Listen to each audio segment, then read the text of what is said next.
Today I want to talk for just a couple of minutes about some help that for your essays, some ineffective and effective different components. I pulled these directly from your essay. So if you see your work, please don't take offense one way or the other. These are just really good tips. You're not the only people that had issues with it, I guarantee.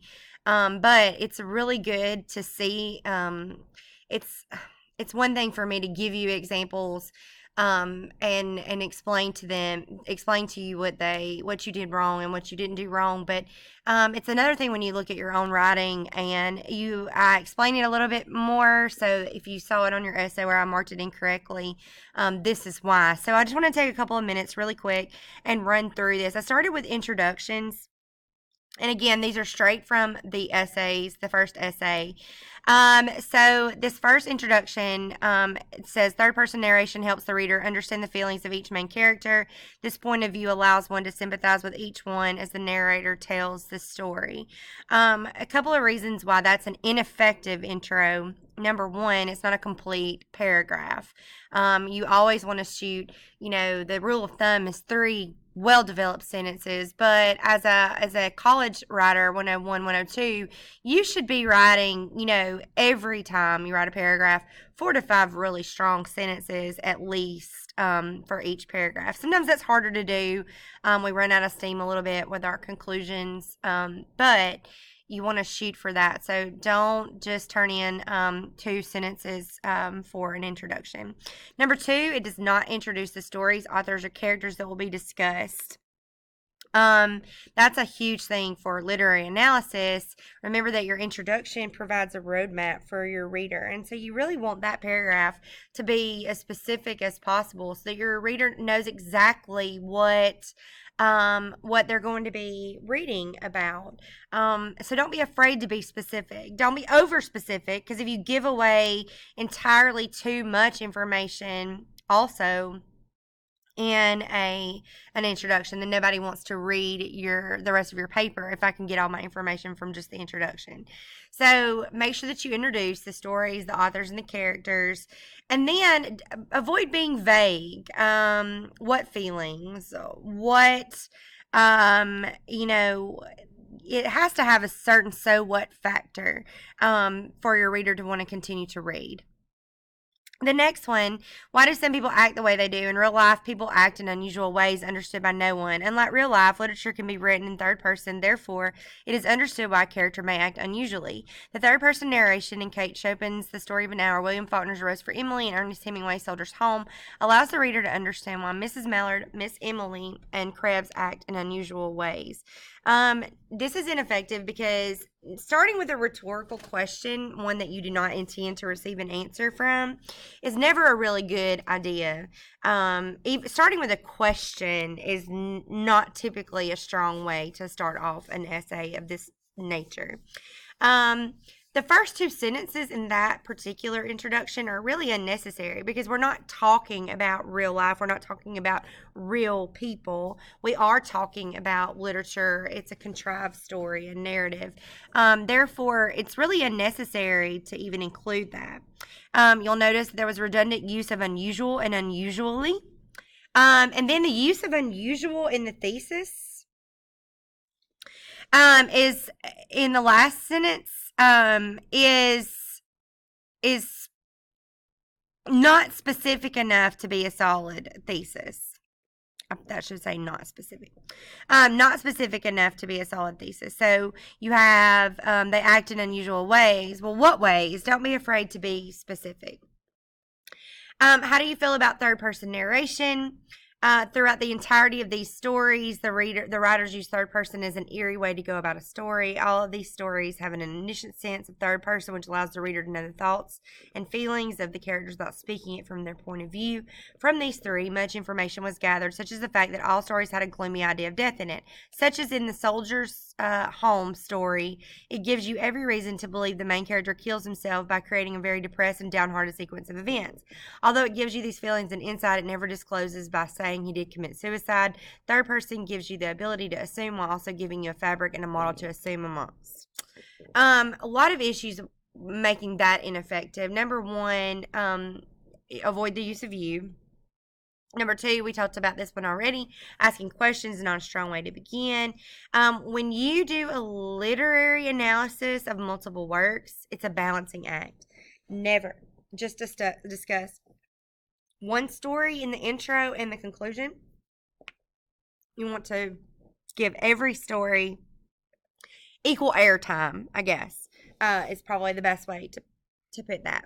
And then, again, addressing the stories, the authors, the characters, not being afraid to be specific. So here's here's an more effective one. There are several ways that third-person narration impacts the reader through The Story of an Hour by Kate Chopin, A Rose for Emily by William Faulkner, and Soldier's Home by Ernest Hemingway. The effect of third-person narration is shown through the main characters of Miss Mallard, Miss Emily Gerson, and Harold Krebs. Third-person narration provides the reader with an outside perspective of necessary information about these characters that otherwise would not have been told in the story. It's more effective because it introduces the stories, the authors, and the main characters. It connects to the overall prompt.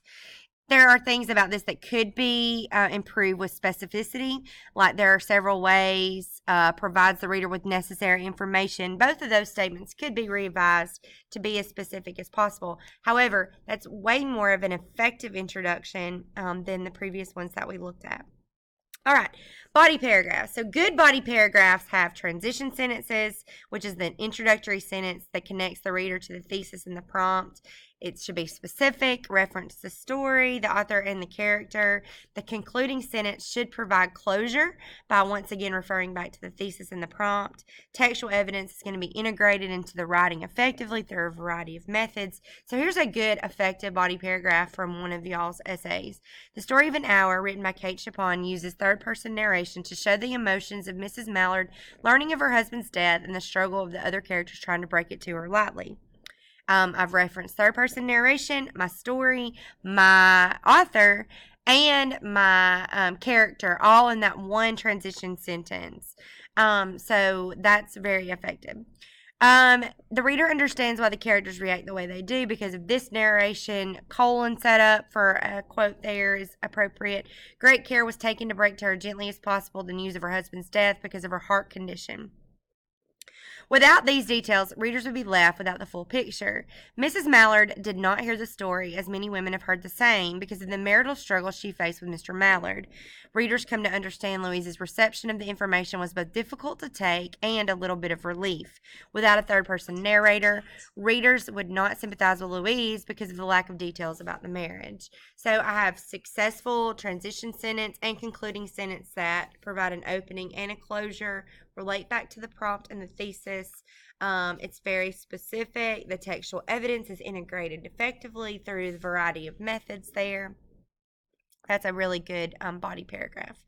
Okay, so integrating textual evidence. So I've given you a couple of examples of an ineffective integration just so that you can see. This first one, you'll notice where it begins here in his mother in the last few paragraphs, and then you have 1, 2, 3, 4 lines of textual evidence there. That's entirely way too much. You want to always avoid long sections of quotes. Learn to trim the fat is what I call it. Cut out the things that are unnecessary in favor of the things that you have that are very specific and point exactly to what you want it to say. And you can take quotes apart and use smaller chunks of them effectively as well without having to list 3 to 4 lines of text. Never ever stick a quote in without a proper setup. I went over proper setup and creating a quote sandwich and in your 102 document specs there for you in Canvas. So those are both two really helpful things. A proper quote setup, as you can see here, when you just drop the quote in without proper setup, that's improper integration. The story says, vaguely he wanted a girl but did not want to have to work to get her, Hemingway. Avoid the story says or the author says. Remember that It's either a character speaking or it's the narrator speaking. Remember that the narrator is a construction of the author. And so it's never the story saying, the author saying. It's either character speaking or the narrator speaking, and you can avoid that altogether by folding the quotes into your into your own writing a little bit more effectively. Parenthetical citations also need an author and a page number. So we went over that in 102 doc spec, so make sure that you take a look at that. Again, this next one, the reader sees that Krebs needs to talk about the war because in paragraph 5, the narrator states, the reader sees clearly. Number 1, it's not necessary to point out the location in the text. Assume that your audience has read the text and is familiar with the text, and they can find that information. Number 2, avoid this textual evidence shows, or this quote shows that, because remember that literature is subjective. Just because you find that result in the evidence doesn't mean another reader with a different perspective will. That's what we talked about when we did that analysis, that intro analysis activity on that poem. Everybody reads differently. Literature is very subjective. Instead, show them your perspective through your analysis. Don't tell them what an evidence shows or what a quote says. Okay. Here's a couple of examples of effective integration. Miss Mallard did not hear the story as many women have heard the same because of the marital struggles. You have it's integrated just into your own analysis. It's kind of sandwiched in the middle of your text there. It's effective that way. They're sympathetic towards their local monument. It was sort of a hereditary obligation upon the town when she was alive. Again, folded into the text without saying he says, she says, that kind of thing. Due to delayed arrival back from war, no one wanted to talk about it anymore, so he had to lie to get people to listen.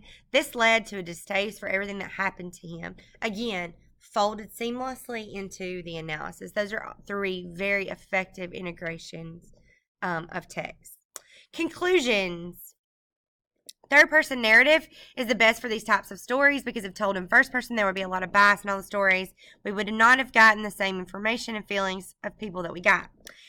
The characters would have left stuff out to make themselves look better, and in some cases would not have known they left stuff out. For example, with the story of A Rose for Emily, with the feelings of the townspeople toward Emily and her family. Third person gives a lot of advantages that readers appreciate, and it is the best type of narrative to tell these stories with. A couple of reasons why that's ineffective. Third person narration it's the correct way, and I saw that in a lot of your papers. A narrative is the story itself. It's a story. It's a narrative. So third person narration, however, refers to the person actually speaking the story. So that's just a little FYI.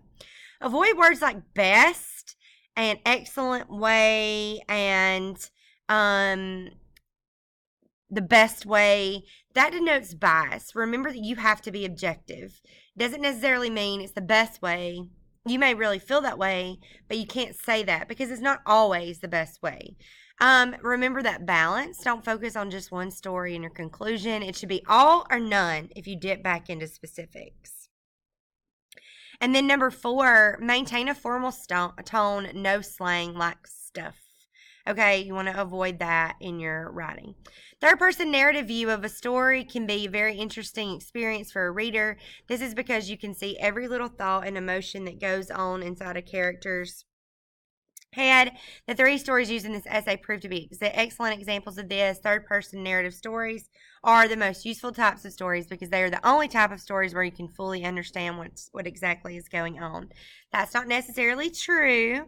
Don't provide any pats on the back to the text or the authors saying something is excellent examples. We just talked about that. Remember, you have to avoid bias. Third-person narrative stories are the most useful because they're the only types of stories where you can fully understand. This can be untrue. There are lots of first-person narratives that provide an in-depth look at a character. I'm going to stop this one here, and I'm going to continue on in just a few minutes because I'm running out of time on my screencast. So stay tuned for part 2.